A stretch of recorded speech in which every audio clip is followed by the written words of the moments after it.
odds market, I'm Dave Best. Fashion. This is Theo Goodman. all the tools to be among that few that win. Because that winning calculator.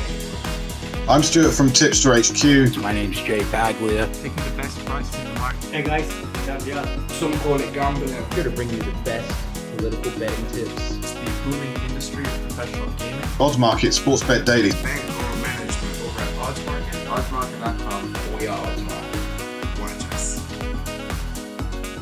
Whale Kappa talking Miami Open. Obviously, it's the final week. Similar thing. Whale Kappa, how are you doing? Congratulations for getting the new show fired up. It looks great. I know, the new show, and you are looking as sunny as ever with your background there. Spring has sprung. It is Spring. super duper nice here in California finally after a long cold winter. So best to bring you guys some sunshine today, and talk about the second half of the Sunshine Double, which is going on now. Kind of. It's been pretty rainy in Miami, and there's been lots of delays, and it's been kind of a weird tournament so far. Some of the bigger players out with injuries. Some of the players we expected to kind of shine and emerge in this Indian Wells Miami Open have underperformed. So it's been a wild couple weeks, but you're right. We're entering the second week of the Miami Open. We're going to get a winner here at the end of this week, and there should be some great tennis to handicap. Absolutely. Now, I have to say, I was going to try, and it's the first show, and we will obviously be bringing in two guests as well on times. And I was looking at Ardil on Twitter, and he seems to be having a really tough time betting the Miami Open. Is it really tough? Well, they threw a monkey wrench in by changing the location this year. They used to play it in Brisbane Key, which is closer to the ocean. It's and slightly different court surface. They moved it now to playing it in the Dolphin Stadium, the Hard Rock Stadium, I think it's called.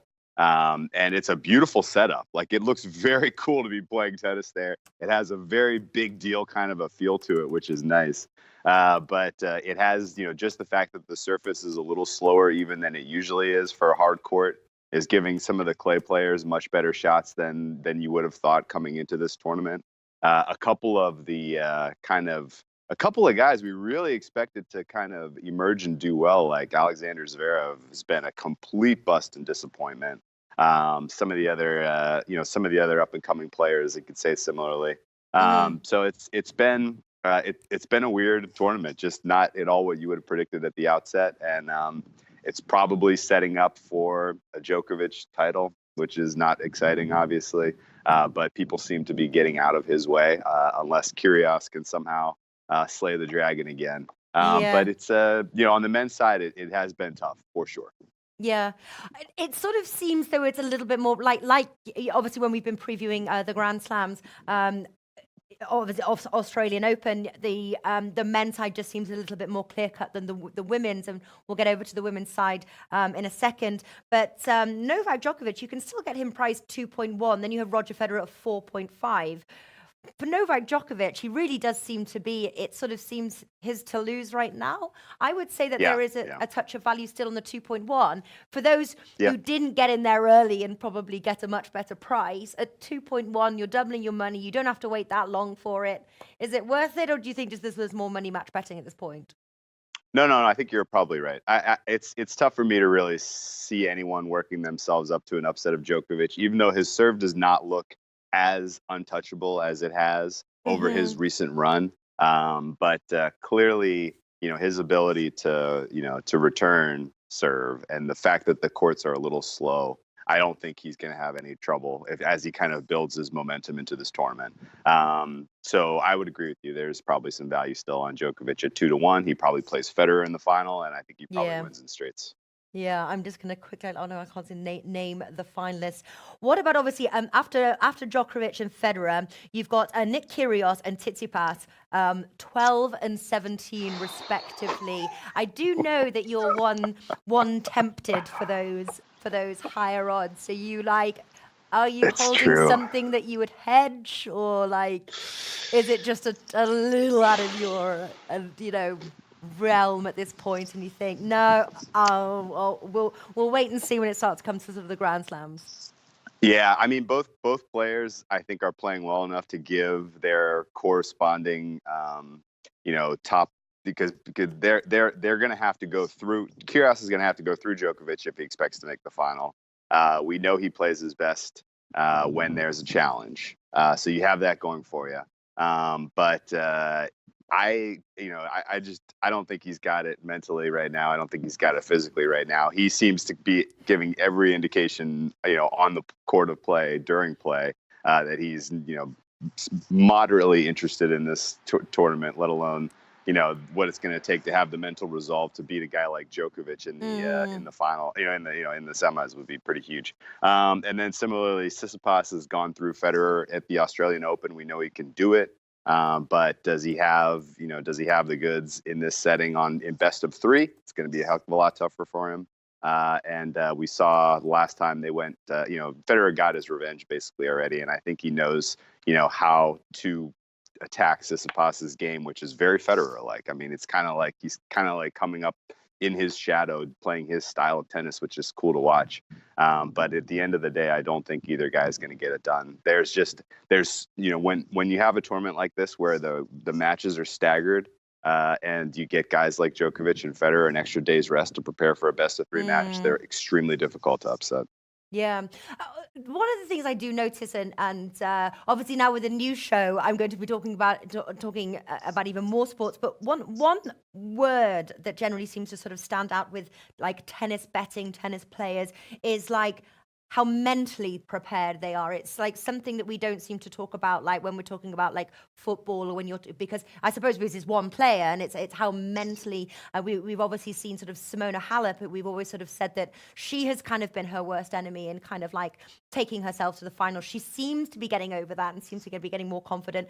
And we'll move on to the women's side in a second. She is the favorite there, and I'm sure Alex is going to be super happy. His girl Halep, But that's quite a large case, isn't it? That you have to sort of take in how mentally prepared a player is, and when they play sort of like a stronger player, can they mentally sort of convince themselves to go for the win? Is that am I reading something, or am I like you're off the 100% mark? correct. You're 100% right on this. Okay. Tennis is a really unique sport for handicapping. You have to take it completely, and really over all of your sports that you like to handicap, you should have sport-specific approaches to how you're going to go about handicapping who's going to win a match, who's going to win a title, those sort of things, because various factors mean completely different things for different sports.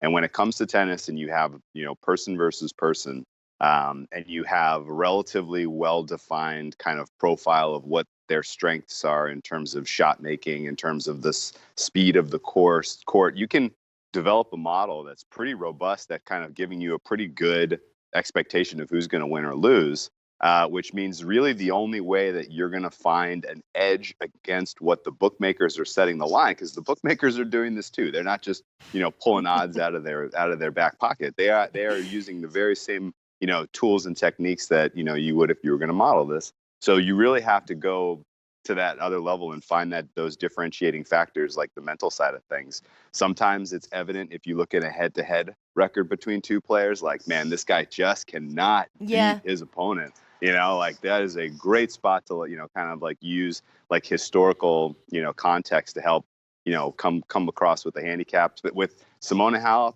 it was so hard for her to get over the hump of winning a major championship. She got amazing coaching from Darren Cahill that got her to the title in Roland Garros last year after being down a set to Sloane Stephens, who's playing absolutely incredible tennis. I thought was a career-defining moment for her. I thought that was going to open up and kind of, now there's really no reason for her to doubt herself. But she splits with Darren Cahill. She doesn't have him in her corner anymore to kind of provide the feedback she needs to kind of be confident. And it's hurt her play this year significantly. And I had very strong feelings that she was going to repeat at Roland Garros, because she's still top form clay tennis player woman in the world, in my opinion. But if she's not going to get over these mental humps of being on her own and not having her coach in her corner, then I don't know if it's going to be the value that I was hoping for her to repeat in a couple of months here. Yeah. Sorry, Alex. Still fingers crossed, though. She's the best tennis player in the world. If she could just take her head out of it, she should have that title. Yeah. Well, move to the women's side. Like I said, it's very sort of wide open. Simona Halep 4.75, Kvitova 5.25, Ashley Barty 6.5, Andreescu 6.5.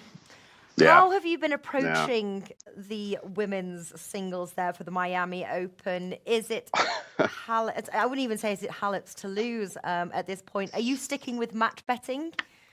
Yeah, I'd like to see. The fact that Sue Shea knocked out Osaka is just incredible. I thought for sure Osaka was going to come in and take this one because her form has been so spectacular over this last 6 months. But Sue Shea beating her was a wild upset. It really didn't get a ton of coverage because so much else was going on in the sports betting world. But that was huge. And I don't think Sue Shea can back it up. I think Wozniacki's going to take her to the woodshed today. And just mostly because of style of play. And so maybe Wozniacki actually is probably an underdog with a little bit of value here because now she gets Osaka's path if she can knock off Sue Shea today. But Barty is playing fantastically well. Like, she really looks sharp. It wouldn't at all surprise me to see her in the finals. Kvitova obviously has kind of the chops to get it done in 3 sets, which makes her extremely dangerous. But I don't think there's value on Halep. I think that, even though the court speed and the style of play really does suit her, the fact that you're in a new setting and it's high, a little bit more pressure, a little bit more of a stadium atmosphere feel, the fact that she really hasn't shown her ability to get over the kind of the hurdle of, crisis of confidence when, she needs somebody in her corner to tell her she's, the best women's tennis player in the world, go get them. Like, she doesn't have that right now. So I think, until she can kind of prove to get it done without that coach in her corner, she's an easy one to stay away from for me. Yeah, absolutely. And did you bet Osaka against Sue Shea? No, thank goodness. I think it's my like opinion really, you shouldn't bet Osaka ever. I always skip week 1 in the women's side of these draws. Yeah. Grand Slam, Masters tournaments. Like, I definitely need to see how they are playing in a given tournament before I really have any actionable edge on women's tennis. So this week is probably going to start to open some value.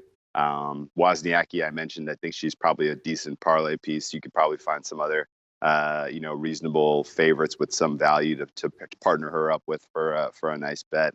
But I'm probably going to wait till the quarterfinals to bet on the women's match by match. And as I mentioned, I'm probably going to look for the right opportunity to buy a dog price against Simona Halep at some point. All right. Anything that we can sink our teeth into right now for those twitching their fingers to place a tennis bet? Yes. So we are we're in a rain delay right now, but they're drying the courts. They may have gotten the players out on the dry courts pretty while we were recording this. And I like a couple of men's singles matches here as we come down the home stretch. The match, the center court night match tonight is young Francis Tiafoe against old man David Ferrer. And Ferrer is this is his last run. His last tennis tournament ever is coming up in the next month at Madrid. He's calling it a career. One of the winningest tennis players of all time, but he's never been able to get it done at the Masters or the Slam level. And Tiafoe, for how disappointing a lot of his play has been over the course of this year and really his career, he kind of does some cool things and then lets down all of a sudden out of nowhere. This is the kind of match against a guy who's, a well-known name who's been doing this for 20 years. Like, this is the kind of match I could see him get up for. The fact that it's being featured and it's, this is kind of the keynote match of the night tonight is pretty cool. I loved seeing Francis play. He played well in at Delray Beach last year and in Miami, I thought. So he's comfortable at home in Florida. Like, he should absolutely have his A+ game tonight and put Ferrer away pretty easily. So I took him at a money line price of plus 100 or 2.00 for you European friends, and I like that look a lot. That's probably my favorite of the day. Also on the men's side, young player who's made the semifinals in Roland Garros last year, Cecchinato. He is an underdog against David Goffin, who's struggling mightily with his confidence. And I took a +4 handicap on Cecchinato to keep that one relatively close. I think that's going to be a 3-setter, and it could be decided in the 3rd set by a tiebreak for all I can tell you. And Cecchinato very well could come away with the upset, but I like him with +4 games a lot.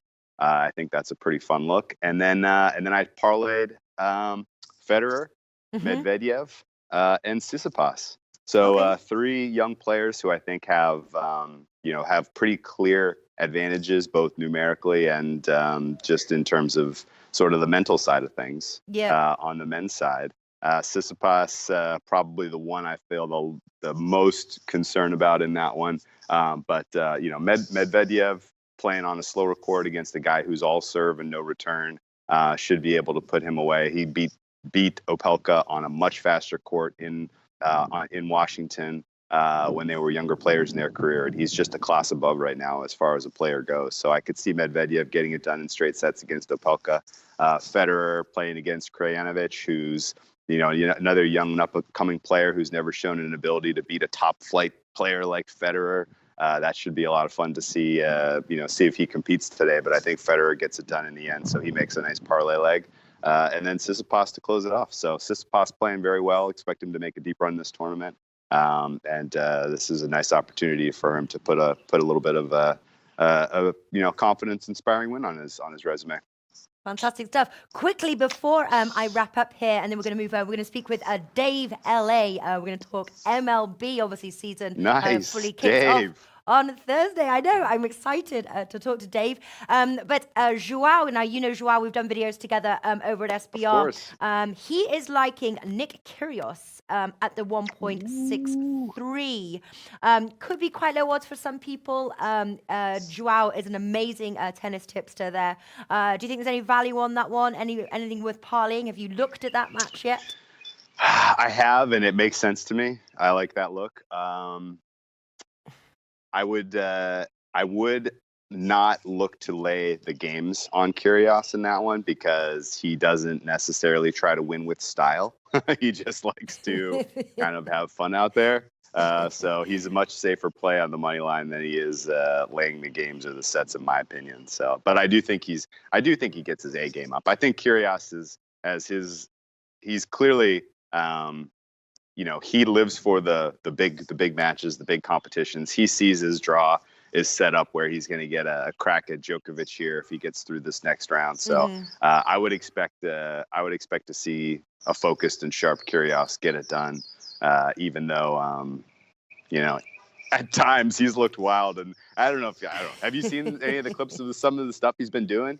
He's been looking crazy. Like at one point he was, just out of nowhere serves underhanded, gets an ace in the last match. In his first match at like 4-4 in the first set, he looks at his box and he's giving him the sign, like, get the plane, warm up the plane. Like, I'm ready to go home. Like, this is over. And then he goes out and just lays waste to the guy from there on. So he's having a weird tournament. He's playing a little bit loose. Which makes him dangerous. But again, I think the right look is probably the money line versus laying the games in that one. Yeah. It looks like that's what you are taking, Kyrgios, at 1.63. All right, Whale Kappa, an absolute pleasure as always chatting with you. I'm sure we'll speak in the future, especially as the next Grand Slam, Roland Garros French Open is almost around the corner, so we will have full-on tennis coverage again. Yay. All right, you take care, and we'll speak to you soon. I can't wait. Congratulations again on the new show. Thanks, Whale Cover.